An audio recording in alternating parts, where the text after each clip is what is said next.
所有人都以為香港銀行業仲喺度捱緊地產寒冬，點知匯豐直接交出一份逆天財報，單季利潤狂升60%，徹底打爆市場預期。你係咪最近都好疑惑？明明香港商業地產嘅負面消息一直冇停過，市場仲擔心銀行壞賬爆雷，點解匯豐嘅業績同股價反而逆市暴升，甚至創埋歷史新高？好多人根本睇唔明呢波反向行情，到底係虛假繁榮，定係匯豐嘅基本面已經徹底反轉？今日我唔講任何廢話，深入拆解匯豐2026年上半年最完整嘅財報真相。我會一次過講清楚佢暴增嘅利潤有邊度嚟，香港地產風險到底出清咗未？私有化恒生銀行嘅真正戰略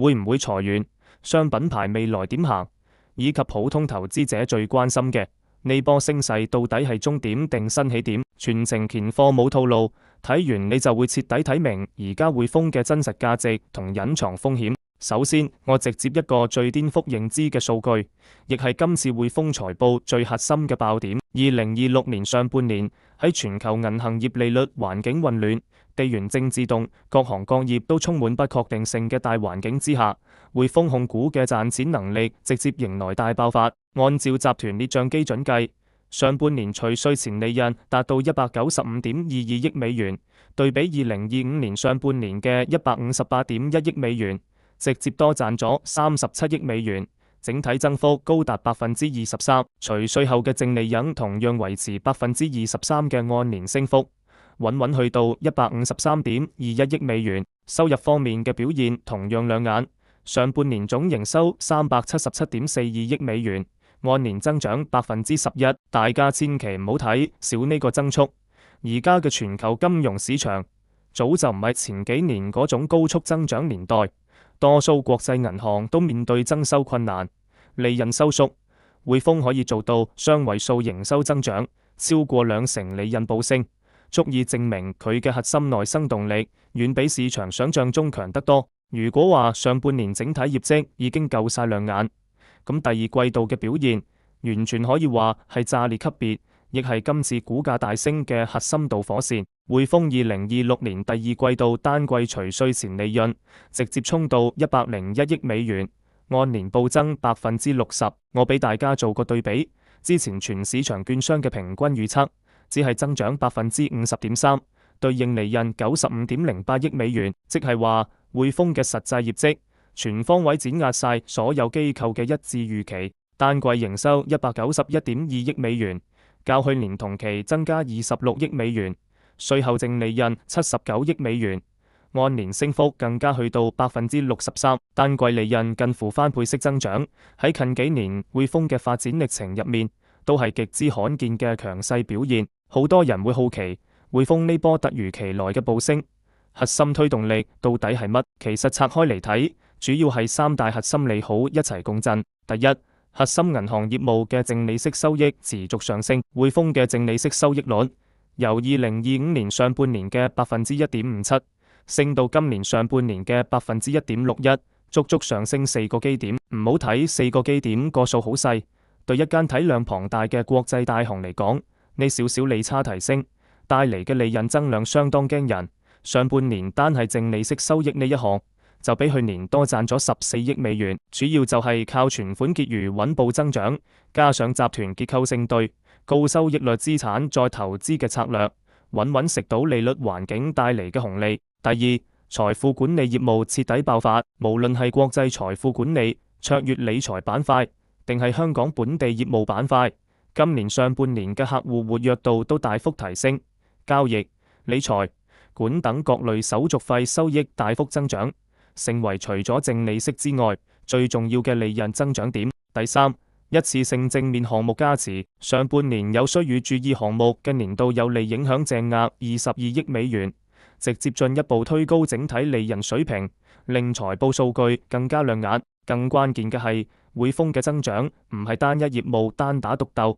而係全方位多元化開發，債務同股票市場業務、企業及機構理財旗下嘅批發交易銀行業務收入全部錄得正增長，業務結構嘅抗風險能力比以往任何時候都更加紮實。同時大家要留意一個細節，匯豐唔係靠盲目擴張對砌風險去換增長，反而喺紅本增效、風險管控方面越做越好。第二季度營業支出87億美元，按年減少2億美元，跌幅達到2%。呢個唔係靠壓縮業務帶嚟嘅縮減，而係集團架構重組、組織簡化、剔除冗餘崗位同流程帶嚟嘅實際紅本效果。最能夠反映營運效率嘅成本收入比，按年下降3.7個百分點，去到46.2%，即係匯豐每創造100蚊收入，需要付出嘅成本變得更低，整體營運效率持續改善，盈利能力自然穩步提升。呢度一定要提一個極具戰略意義嘅關鍵背景，今次半年報係匯豐私有化恒生銀行之後交出嘅第一份完整半年成績單。之前好多人都唔睇好今次私有化，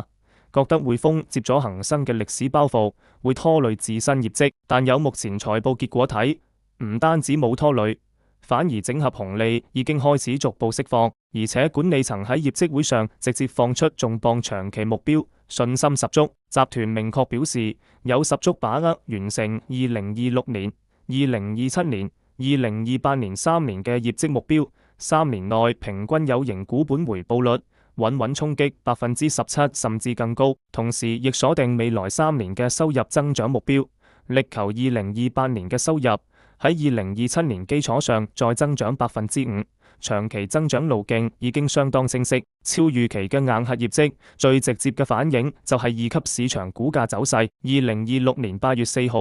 匯豐公布財報當日，股價下晝直接衝高，最高去到169.7港元，成功刷新歷史新高。當日最終收報166.5港元，盤中波動區間喺164港元至169.7港元之間，整體走勢非常強勢。拉長週期睇，匯豐過去52個星期嘅股價低位只有93.366港元，即係短短1年時間，匯豐股價由低位升上嚟，已經接近翻倍。呢個升幅擺喺成個港股金融板塊都係絕對嘅領頭羊級別。目前市場分析師俾出嘅1年期目標價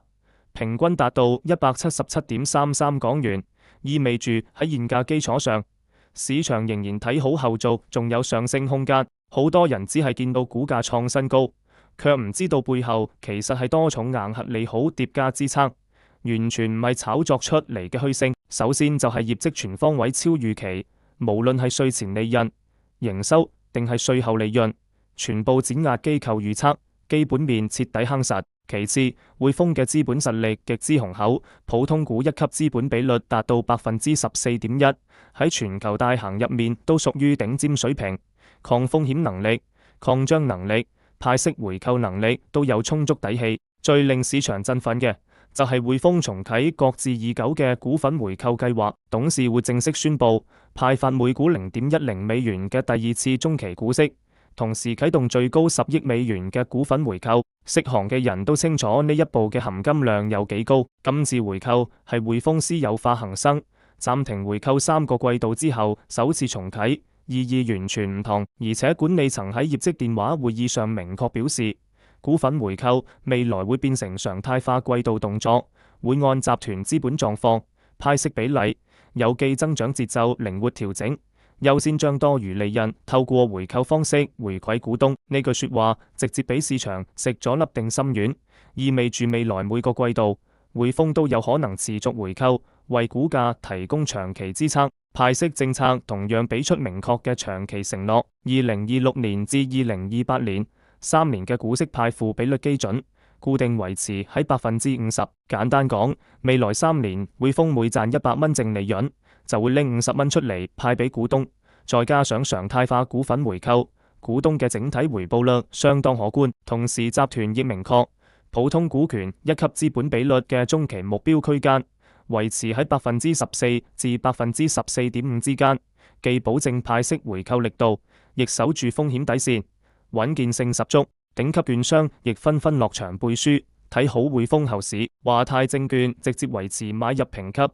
認為重啟10億級回購係核心催化劑，再加上架構調整帶嚟嘅效率提升，業績向上趨勢會持續延續。並預測2026年至2028年匯豐歸母淨利潤會穩步上升，分別達到239.83億、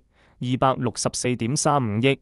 282.88億美元，俾出嘅目標價更加高達183.91港元。興業證券同樣維持買入評級，重點提到匯豐上調淨利息收益指引，由原本約460億美元，直接上調至少460億美元，一字之差，徹底反映管理層對未來盈利增長嘅絕對信心。講到呢度，肯定有好多觀眾會問，亦係大家最關心嘅風險點。既然業績咁好，股價咁強，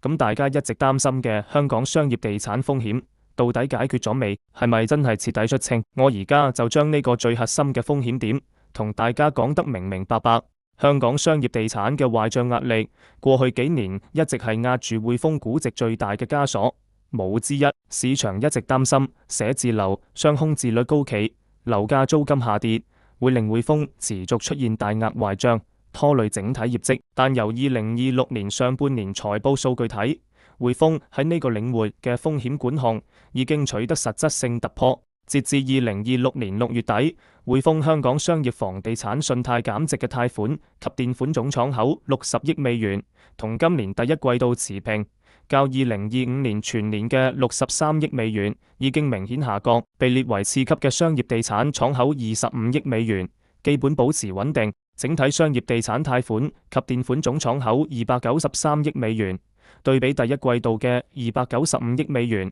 去年全年嘅306億美元，半年時間主動縮減咗13億美元風險敞口，持續收縮，主動去風險嘅趨勢非常明確。風險改善嘅同時，香港業務嘅盈利能力仲逆市提升。上半年匯豐香港業務稅前溢利51.38億美元，按年增長13.9%，收入81.32億美元，按年增長5.8%，其中淨利息收入59.75億美元，按年增長4%。更關鍵係香港業務嘅預期信貸損失按年減少37%，風控效果肉眼可見。而今次財報最大嘅轉折信號，我一定要重點講，亦係絕大部分人忽略嘅關鍵細節。2026年第二季度，匯豐香港商業地產實現零新增信貸減值貸款。熟悉香港金融市場嘅朋友都知道，過去連續幾個季度，匯豐每一季都會新增唔少商業地產不良貸款，資產質素持續受壓。但今年第二季度直接歸零，呢個係一個里程碑式轉折，意味住香港商業地產嘅風險擴散勢頭已經徹底被壓住，新增風險完全停止。匯豐主動處置風險、優化資產結構嘅努力，終於見到實實在在嘅成效。不過客觀講一句，風險出現轉折，唔代表風險完全消失，存量隱患仍然存在。60億美元嘅信貸減值敞口，25億美元嘅次級敞口，呢啲歷史遺留嘅存量風險資產，仲需要持續處置，慢慢消化，唔可能一步到位。而且而家香港商業地產市場已經出現非常極端嘅結構性分化，呢個亦係點解好多人睇數據會覺得矛盾嘅核心原因。匯豐集團財務總監郭英嘅解讀非常準確，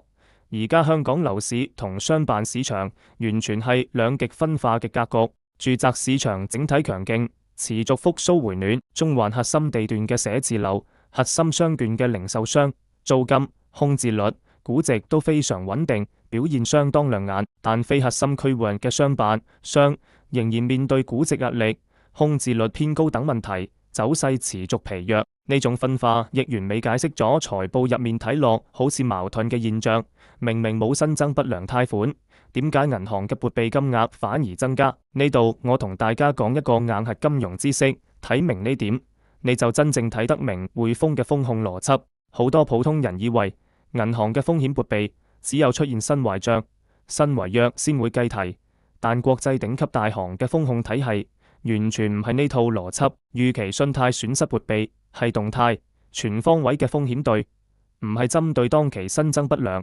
而係按宏觀環境抵押物估值變動、未來資產處置難度、回款機會等幾十項變量，對所有存量風險資產做實時重估。2026年上半年，匯豐香港商業地產嘅預期信貸損失支出2億美元，全部出現喺第二季度，第一季度係零支出。上半年整體商業地產撥備13億美元，比第一季度嘅12億美元略為上升，對比2025年全年嘅11億美元，亦有小幅增長。呢筆新增撥備根本唔係因為出現咗新壞賬，而係針對舊嘅存量減值資產做動態調整。簡單講，之前已經減值嘅商業地產貸款，對應嘅抵押物係非核心區域嘅商同寫字樓，呢啲物業價格仲持續受壓，變現難度增加，未來回款預期下降。匯豐作為風控極之嚴格嘅國際大行，會提前預判未來潛在虧損，主動加提撥備，提早鎖定風險，對隱患，而且大家唔使過度恐慌。縱向對比睇，風險壓力已經大幅緩解。2025年第二季度，匯豐針對香港商業地產嘅專項撥備係4億美元，今年同期只有2億美元，直接減半。呢組按年數據真實反映香港商業地產嘅風險壓力已經持續釋放，逐步降溫。再睇集團整體撥備情況，上半年整體預期信貸損失24億美元，較去年同期增加4億美元，多出嚟嘅4億美元唔係全部來自香港地產，主要有兩大來源。第一，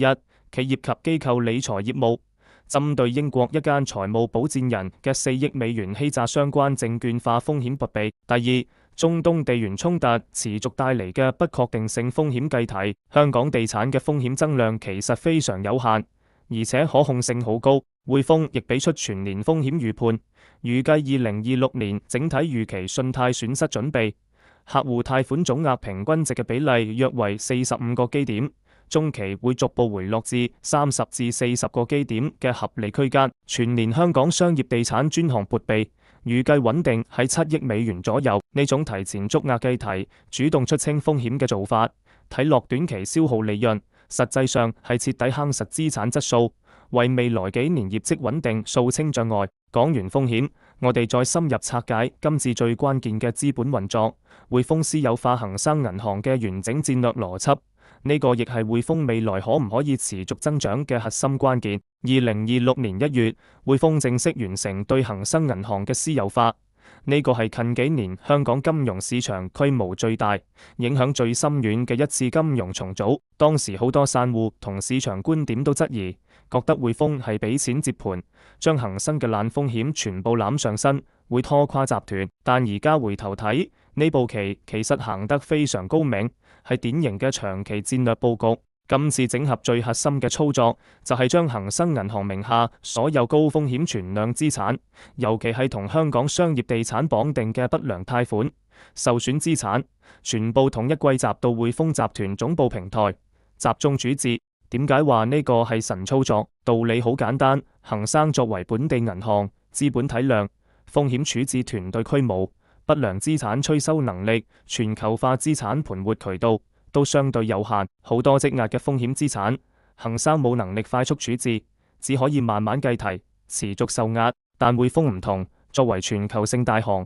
資本雄厚，處置經驗豐富，全球資源充足，議價能力好強，將所有高風險資產集中到匯豐專屬處置平台，可以大幅提升不良資產嘅清收、盤活、處置效率，快速剝離歷史包袱。匯豐財務總監亦明確回應過，呢批轉移嘅資產確實同香港商業地產有關，但核心目的唔係甩鍋，而係優化兩間銀行嘅資產結構。將風險資產全部歸集到匯豐之後，恒生就可以徹底解除歷史包袱，騰出大量資本同資產空間，唔使再俾舊風險綁住。咁樣一嚟，恒生就可以徹底告別低效風險資產，將所有資金、人力、渠道資源全部投放去零售金融、中小企融資、跨境金融服務、新興產業扶持呢啲高增長、低風險嘅優質賽道。簡單講，匯豐降低舊風險，恒生輕裝上陣搶新增長，一加一減之間，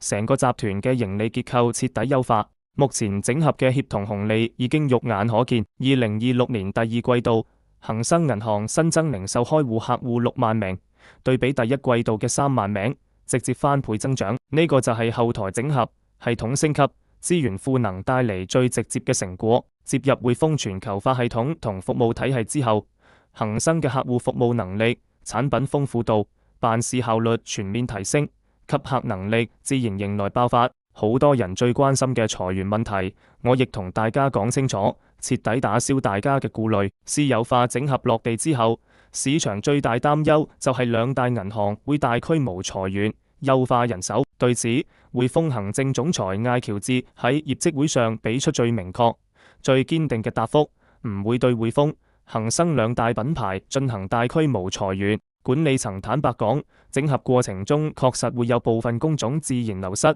但全部集中喺中後台冗餘崗位，絕對唔涉及前線服務團隊。集團已經為所有受影響員工配套完整嘅技能重塑、職業培訓計劃，幫員工轉型去集團重點佈局、高速發展嘅優質崗位，盡量保障員工權益。今次整合嘅核心邏輯係提升效率，唔係縮減規模。所有調整全部集中喺後勤營運、行政、重複技術崗位，透過合重疊部門、統一營運系統、精簡冗餘編制去行本增效。而直接服務客戶嘅前線團隊，包括零售客戶經理、企業融資顧問、跨境業務專員，唔單止唔裁員，仲持續擴招。呢度有個關鍵數據，香港係匯豐全球唯一大規模增運嘅核心市場，財富管理、跨境金融、企業服務嘅前線團隊持續擴編。呢種結構性優化同傳統企業一刀切裁運、收縮業務有本質分別，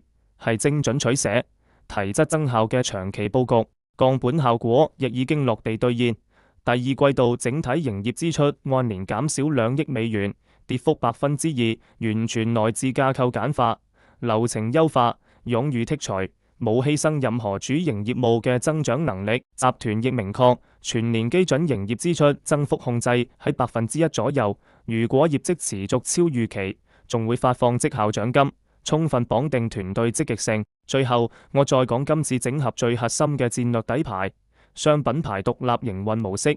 呢個係匯豐未來穩坐香港金融龍頭地位嘅關鍵。好多人以為私有化恒生之後，兩間銀行會合品牌、合網點、合團隊，但匯豐明確表示，前台品牌、客戶服務、線下網點及客團隊全部保持獨立，唯一嘅整合只集中喺後台，包括技術系統、產品研發、合規風控、行政職能呢啲重複板塊。目前7個核心職能部門嘅後台整合已經全部完成，呢個戰略真係非常聰明，完全配合香港市場格局。匯豐嘅核心定位係全球化高端銀行，主打跨境金融、大型企業投融資、高端財富管理、全球資產配置，服務嘅係跨國企業、高淨值人士、全球機構客戶。而恒生深耕香港本地幾十年，核心優勢係本地零售、中小企服務、普及化金融服務，擁有大量本地普通客戶同中小企客戶，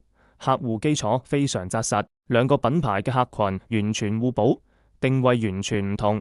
如果夾硬合，只會造成客戶流失，品牌價值被稀釋，市場份額縮損。保留雙品牌前台獨立營運，既可以各自守住自己基本盤，發揮原有品牌優勢，又可以透過後台統一整合，削減重複成本，實現資源共享，提升整體效率，真正做到1+1大過2嘅協同效果。而且管理層亦明確承諾，唔會因為私有化整合，關閉任何線下網點，縮減任何前台服務。